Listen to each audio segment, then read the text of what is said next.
Hello बच्चों, question है 22 grams of CO2 at 27 degree Celsius is mixed with 16 gram of O2 at 37 degree centigrade. The temperature of the mixture is about 31.5 degree centigrade, 27 degree centigrade, 37 degree centigrade or 30.5 degree centigrade. Now the solution for this question is, सबसे पहले हम मान लेते हैं let T be the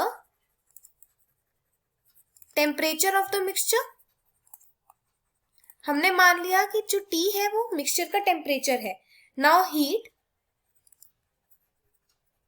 given by CO2 किसकी equal हो जाएगी? Heat lost by O2, heat lost by O2।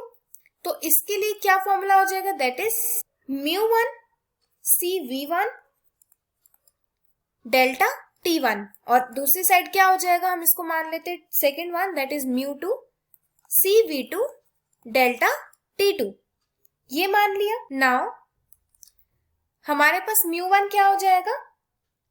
जो CO2 का मॉलिक्यूलर मास है that is 22/44 multiply by 3 times R and multiply by T-27, क्योंकि हमारा जो टेम्परेचर वो सेंटीग्रेड में है और हमने मिक्सचर का टेम्परेचर निकालना है। तो मिक्सचर में से 27 माइनस होगा तभी हमारा पता चलेगा कि CO2 को कितना टेम्परेचर लगा है।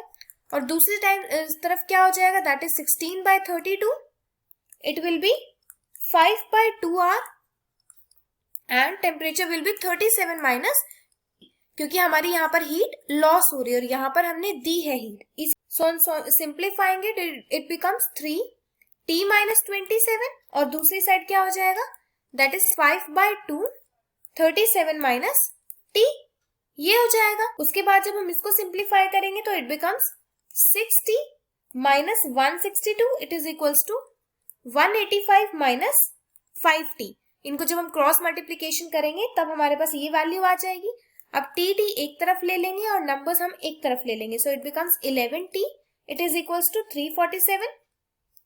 तो T कितना हो जाएगा हमारा? That is 31.5। तो इतना हमारा सॉल्व करने के बाद हमारे T की the value of the mixture will be T is equals to 31.5 degree centigrade. So this is the answer to the question. A is the correct option. I hope it is clear to you. Thank you.